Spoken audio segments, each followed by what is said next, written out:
Hello साथियों, भारतीय न्याय संहिता BNS 2023 में हम पढ़ने जा रहे हैं आपराधिक षड्यंत्र के विषय में ऑफ क्रिमिनल कॉन्स्पिरेसी। साथियों, धारा 61 जो कि IPC की धारा 120 का की समरूप है। हम धारा 61 का भाग 1 पढ़ेंगे। क्या पढ़ेंगे? धारा 61 का भाग 1 आपराधिक षड्यंत्र क्रिमिनल कॉन्स्पिरेसी। इसमें क्या बताया गया है? इसमें भी दो पार्ट हैं, ए और बी। धारा 61 भाग 1 के भी दो पार्ट हैं, ए और बी। ए क्या कहता है? एन इलीगल एक्ट, कोई अवैध कार्य। बी क्या कहता है? बी कहता है कोई ऐसा कार्य जो अवैध नहीं है। क्या कह रहा है बी? जो भाग 1 का बी पॉइंट है, धारा 61 भाग 1 का बी पॉइंट कह रहा है। पहला तो कह रहा है कि कोई अवैध कार्य करना, लेकिन अवैध कार्य कैसे किया जाएगा? दो या दो से अधिक व्यक्तियों के बीच समझौता होगा। सबसे मेन चीज इसके लिए तथ्य है। तो कोई अवैध कार्य किया जा रहा हो। दूसरा पॉइंट क्या कह रहा है? कोई ऐसा कार्य जो अवैध नहीं है। मतलब अवैध नहीं है इसका मतलब लीगल है। कोई ऐसा कार्य जो वैध है, जो लीगल है, उसको अवैध साधनों द्वारा, यहां साधनों का मतलब है तरीकों द्वारा, उसको अवैध तरीकों द्वारा करना। तीसरे पॉइंट क्या कह रहे हैं इसी में? करने या करवाने के लिए समान उद्देश्य के साथ सहमत होते हैं, तब ऐसी सहमति आपराधिक षड्यंत्र कहलाती है। फिर से समझिए, धारा 61 भाग 1 आपराधिक षड्यंत्र मतलब दो या दो से अधिक व्यक्तियों के बीच एक ऐसा समझौता जो कि कोई अवैध कार्य करने के लिए हो, या कोई ऐसा कार्य जो वैध है, जो कि लीगल है, उसको अवैध साधनों द्वारा करना, या करने या करवाने के लिए समान उद्देश्य के साथ सहमत होते, तब ऐसी सहमति आपराधिक षड्यंत्र कहलाती है। क्या कहलाती है? ऐसी सहमति आपराधिक षड्यंत्र कहलाती है। इसके लिए आवश्यक तत्व क्या है? आवश्यक तथ्य इसके लिए दो या दो से अधिक व्यक्तियों के बीच समझौता होना, फिर किसी अवैध कार्य को करने के लिए, वैध कार्य को अवैध साधनों तरीके से करने के लिए, और तीसरा जहां समझौता जनित कार्य स्वयं अपराध न हो तो उक्त दशा में ऐसे समझौते के अनुसरण में कोई कार्य किया गया। तो साथियों, हम आपको फिर से समझाते हैं। बहुत महत्वपूर्ण धारा है आपराधिक षड्यंत्र, जो कि 120 का की समरूप है IPC की।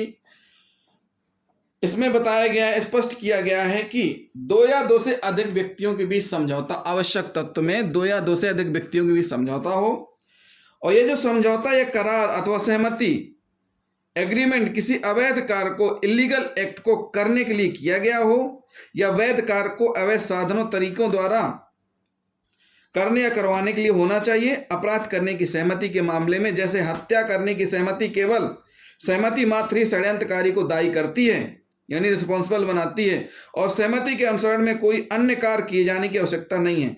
परंतु यदि सहमति किसी व्यक्ति को भोजन उपलब्ध करवाने की हो, यह सहमति दो व्यक्तियों के बीच संविदा भंग होने की हो, तो केवल सहमति के आधार पर वे आपराधिक षड्यंत्र के रिस्पॉन्सिबल या दायी न होंगे।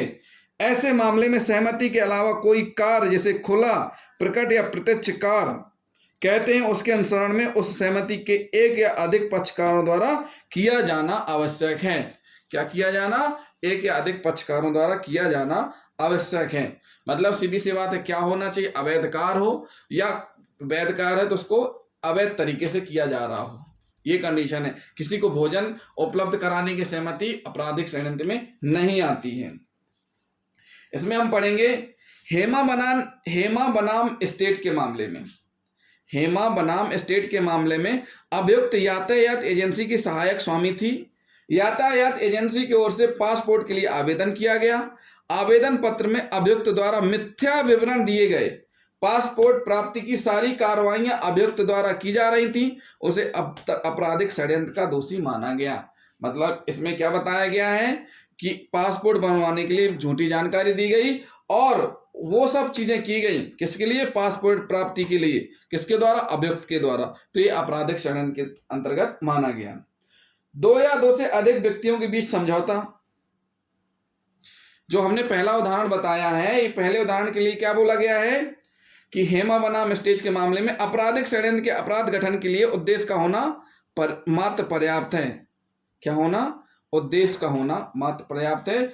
जो कि आर साजी बनाम स्टेट ऑफ केरल के मामले में उच्चतम न्यायालय द्वारा यह अभिनिर्धारित किया गया है कि आपराधिक षड्यंत्र के अपराध के गठन के लिए उद्देश्य का होना मात्र पर्याप्त है, सभी प्रकरणों की जानकारी होना आवश्यक नहीं है।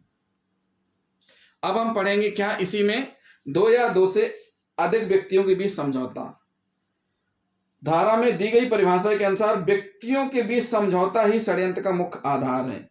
षड्यंत्र के अपराध को गठित करने हेतु यह आवश्यक है कि किसी ऐसे कार्य के करने में जो कि अवैध है या जिसे अवैध साधनों द्वारा किया जाना है, दो या अधिक व्यक्तियों के बीच निश्चित ही कोई करार हुआ हो, क्योंकि अकेला कोई भी व्यक्ति स्वयं अपने साथ कोई षड्यंत्र नहीं कर सकता है।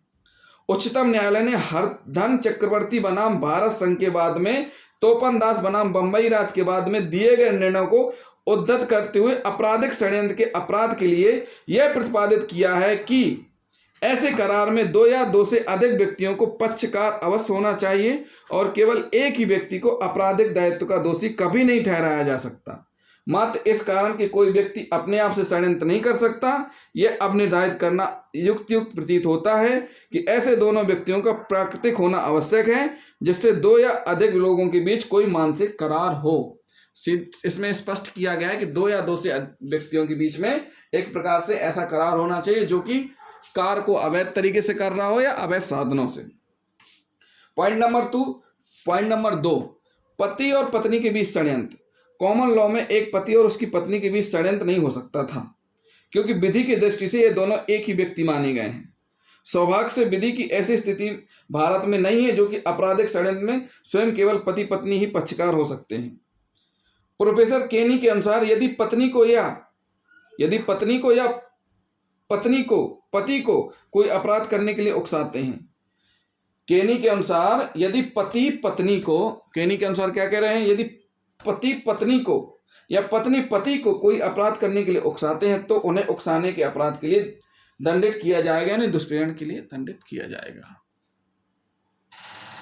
पति और पत्नी के बीच षड्यंत्र। कॉमन लॉ में एक पति और उसकी पत्नी के बीच षड्यंत्र नहीं हो सकता था, क्योंकि विधि की दृष्टि में दोनों एक ही व्यक्ति माने गए हैं। सौभाग्य से विधि की ऐसी स्थिति भारत में नहीं है, जहां आपराधिक षड्यंत्र में स्वयं केवल पति पत्नी ही पक्षकार हो सकते हैं। प्रोफेसर केनी के अनुसार यदि पति पत्नी को और पत्नी पति को अपराध करने के लिए उकसाते हैं तो उन्हें उकसाने के अपराध के लिए दंडित किया जा सकेगा।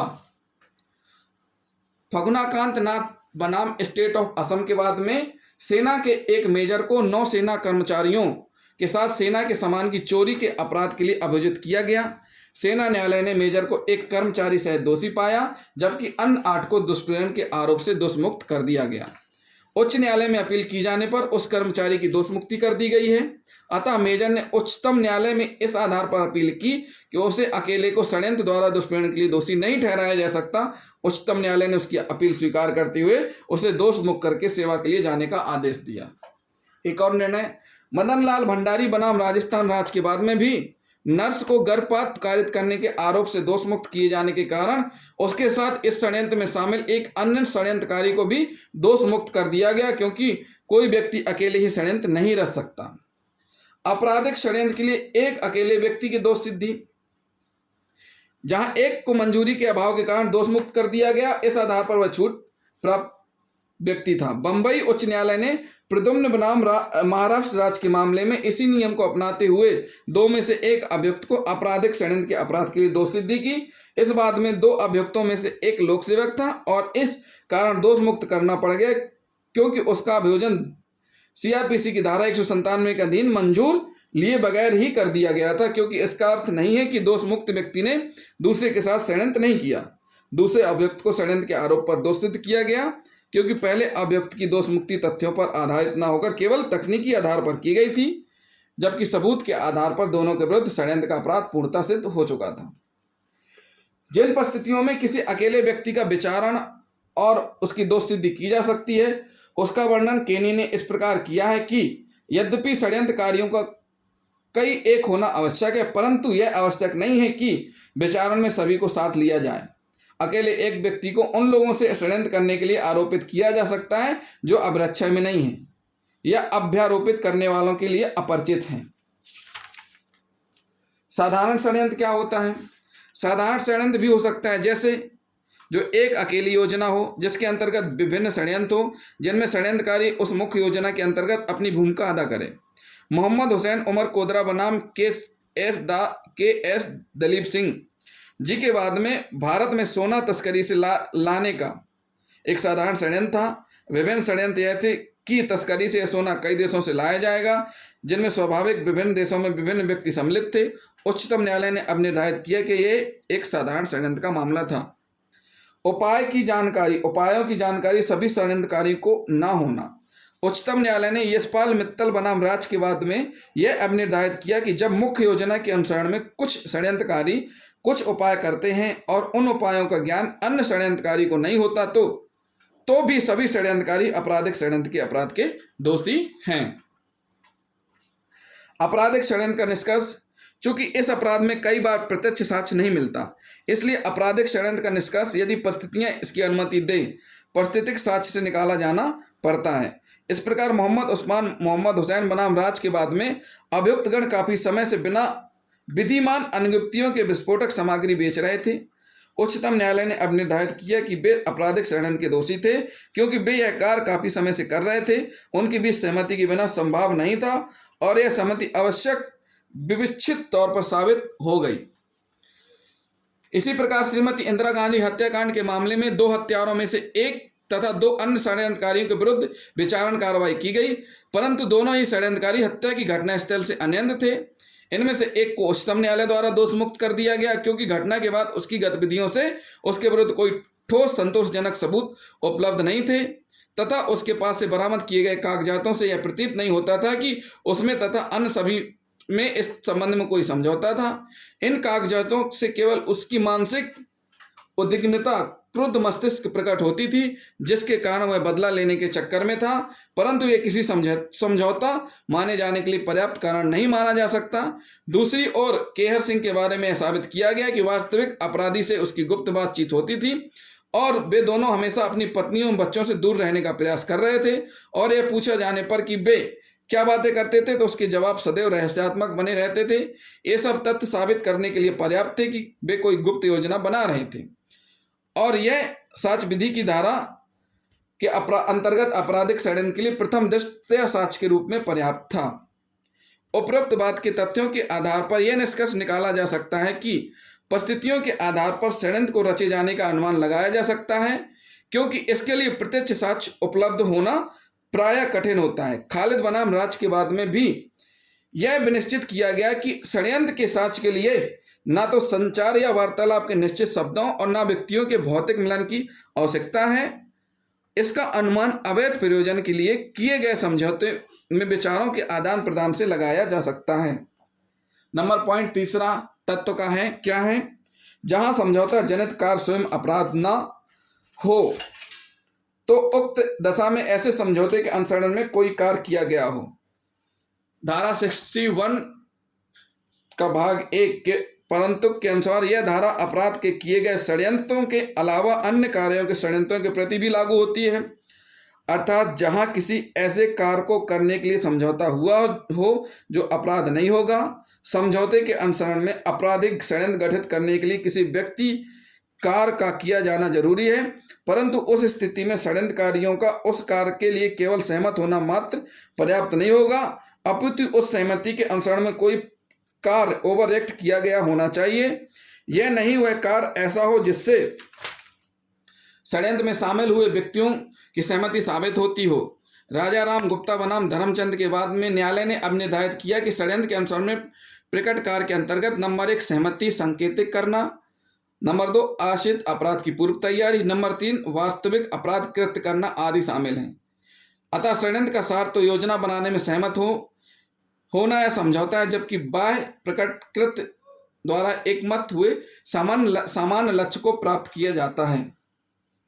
तो साथियों ये क्या हुआ, एक ऐसा था जिसमें हमने आपको बताया आपराधिक षड्यंत्र के मामले में। इसी में हम पढ़ेंगे क्या, धारा 61 सब क्लॉज 2 यानी धारा 61 का भाग 2, जिसमें कि दंड के बारे में बताया गया है। आपराधिक षड्यंत्र के लिए दंड है। तो सबसे पहले है का में क्या दिया गया है, जो कोई मृत्युदंड या आजीवन कारावास या 2 वर्ष से अधिक अवधि के कठिन कारावास से दंडनीय अपराध करने के आपराधिक षड्यंत्र में शरीक होगा। यदि ऐसे षड्यंत्र के लिए दंड के लिए संहिता में कोई अभिव्यक्त बंद नहीं है तो वह उसी प्रकार दंडित किया जाएगा मानो उसने ऐसा अपराध किया हो।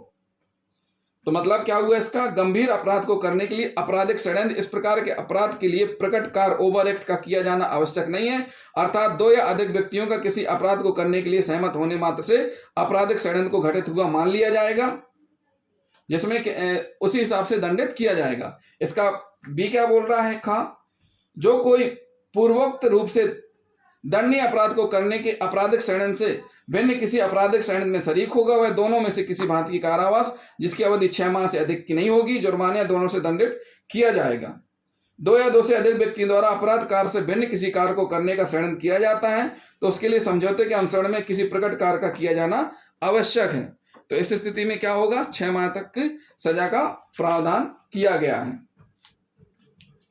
कुलदीप सिंह बनांग राजस्थान राज्य के बाद में अभियुक्तों के विरुद्ध आरोप था कि उन्होंने मृतक की हत्या करने का षड्यंत्र किया। उनमें से एक अभियुक्त के विरुद्ध यह साक्ष्य था कि साक्षी ने उस अन्य सहअभियुक्तों के साथ मृतक के घर की ओर जाते हुए देखा। उच्चतम न्यायालय ने अब निर्धारित किया कि केवल यह साक्ष्य अभियुक्त की दोष सिद्धि के लिए पर्याप्त नहीं है, अन्य साक्षियों के साक्ष्य में विरोधाभास होने के कारण वे विश्वसनीय नहीं है, अतः धारा 302 धारा 120B के अधीन की गई दोष सिद्धि अपास्त की गई। यानी कि सजा का प्रावधान किसमें है, 61 भाग 2 में, जिसमें स्पष्ट किया गया है क्या सजा होगी। इस प्रकार जो कि धारा 2 या वर्ष या उससे अधिक मृत्युदंड आजीवन कारावास से दंडनीय है तो उसमें उसी प्रकार दंडित किया जाएगा मानो उसने ऐसा अपराध का दुष्प्रेरण किया था। दूसरे में जब कोई पूर्वोक्त ऐसे दंडनीय अपराध को करने के लिए आपराधिक षड्यंत्र से भिन्न किसी आपराधिक षड्यंत्र में शरीक होगा तो उसमें 6 माह से अधिक की नहीं होगी जुर्माने, दोनों से दंडित किया जाएगा। तो साथियों ये क्या हुआ, ये हुई धारा 61 आपराधिक षड्यंत्र के विषय में। क्या हुई, आपराधिक षड्यंत्र के विषय में। तो साथियों जिन साथियों ने अभी तक हमारा चैनल सब्सक्राइब नहीं किया है तो हमारे चैनल को सब्सक्राइब कर लें और वीडियो को लाइक और शेयर करना ना भूलें। थैंक यू दोस्तों।